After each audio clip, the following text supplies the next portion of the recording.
It was used in Chicago in the movie The Blues Brothers. When the Pinto fell, and you saw it land and make this big hole in the street, that was on the back lot. We dropped it from a crane. You dig like that in Chicago, good idea. When people ask me, of all of the movies I've ever done, what was the most satisfying and the most fun, I've got to say Blues Brothers. We got to sing, we got to dance, got to drive, and trained with the best stunt people in the world, and got to be an actor and a writer. So it was a good piece of work. Danny called John America's guest because just didn't walk into anybody's house. During the shooting of the movie, John was missing. We couldn't find him. Danny went off looking for him. He saw a light on in this one house and knocked on the door. I said, sir, we're doing a movie down here. We're looking for one of our actors. Oh, John, yeah, he's on my couch. He came in, he had a snack a couple hours ago. He's sleeping. He was America's guest. I mean, literally that happened. Well, what looks like brick or stone on these streets is actually made of foam, rubber, and fiberglass. We have a mill here at Universal that can print the sides of these buildings. So if we need to change the time period or location, we can actually peel this off rather than rebuilding these buildings brick by brick. We also use a technique called forced perspective. So in reality, these buildings are only about 50 feet tall, but we make the windows at the top a little smaller and we narrow the sides of the building as it goes up. This gives the camera the illusion that the buildings are taller than they actually are.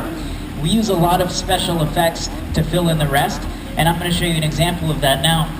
When we filmed that clip I showed you with Jimmy Fallon, they were actually filming back here on these streets, so we couldn't use them. We moved him up to the sound stage and used some digital effects to fill in the background. Hey everyone, welcome to New York. I got my start right here in New York on Saturday Night Live. This is actually my old neighborhood. This is my favorite hot dog guy. Hey buddy, how's it going? Remember me? No. So as you can see there, basically what they did is they filmed Jimmy in front of what we call a green screen. Now that green screen takes a color green that's not normally found in clothing or skin tones, and the computer can isolate that color and replace it with any background we choose.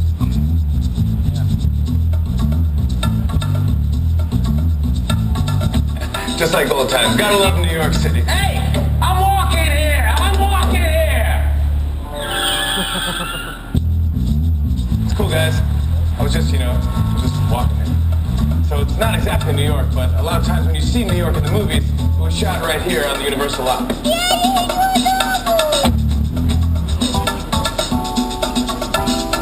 Gotta love New York City. Hey! I'm walking here! I'm walking here! Director Michael Bay used a similar technique when they shot Transformers on this very street. You might remember a scene where Shia LaBeouf and Megan Fox are running down an Los Angeles street while buildings blow up behind them.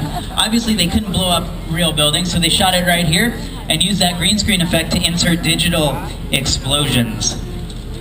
Another superhero movie that's shot out here is Captain America, the first Avenger, with Chris Evans. Now these streets, you see these little, they look like sewer grates kind of on the sides here. We can actually pull these up and plug in street lamps, so we can really mess with how the street looks. And in that clip with Jim Carrey, they actually laid down fake grass on top of the sidewalk, so that's just AstroTurf that they're using.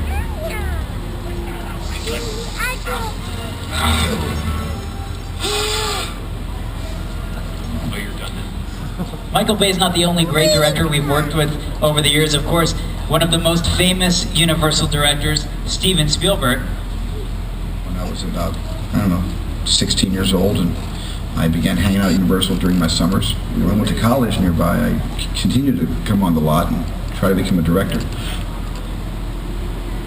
So Universal sort of is my birthplace. This is the